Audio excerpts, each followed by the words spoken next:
জুলাই আন্দোলনে গুরুতর আহত হয়ে চক্ষুবিজ্ঞান ইনস্টিটিউটে ভর্তি হওয়া 493 জন এক চোখ হারিয়েছেন আর দুই চোখই হারিয়েছেন 11 জন। মানবতা বিরোধী অপরাধে শেখ হাসিনার মামলায় সাক্ষ্য দিতে এসে এমনটা জানালেন চক্ষুবিজ্ঞান ইনস্টিটিউটের এক নারী চিকিৎসক। সকালে বিচারপতি গোলাম মর্তুজা মজুমদারের নেতৃত্বাধীন আন্তর্জাতিক অপরাধ ট্রাইব্যুনাল একে অষ্টম দিনের সাক্ষ্য গ্রহণ শুরু হয়। এদিন দুইজন চিকিৎসক ও জুলাই আন্দোলনে শহীদ মারুফের বাবা সাক্ষ্য দেন।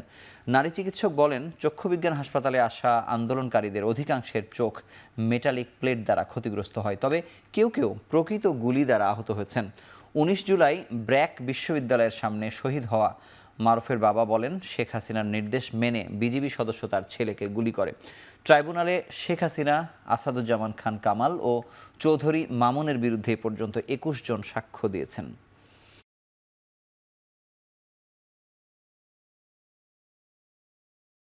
উনি যেটা বলছেন যে ওনার ছেলে গুলিবিদ্ধ হয়, গুলিবিদ্ধ হওয়ার পরে তাকে প্রথমে একটা হাসপাতালে নিয়ে যাওয়া হয়। সেই হাসপাতাল চিকিৎসা সম্ভব না হয়, তাকে ঢাকা মেডিকেল কলেজ হাসপাতালে রেফার করা হয়। সেখানে নিয়ে যাওয়ার পথে একটা জায়গায় তার ছেলেকে থামানো হয়। চিকিৎসায় বাধাগ্রস্ত শুধু করা হয়নি, থামিয়ে রাইফেলের বাঁট দিয়ে খুঁচিয়ে ক্ষতস্থানটাতে আঘাত করা হয়, দেখা হয় যে সত্যি ক্ষত হয়েছে কিনা। এবং ওইখানে দেরি না হলে তার অনুমান যে ছেলেটা হয়তো বাঁচত, সে তার বিচার চেয়েছে।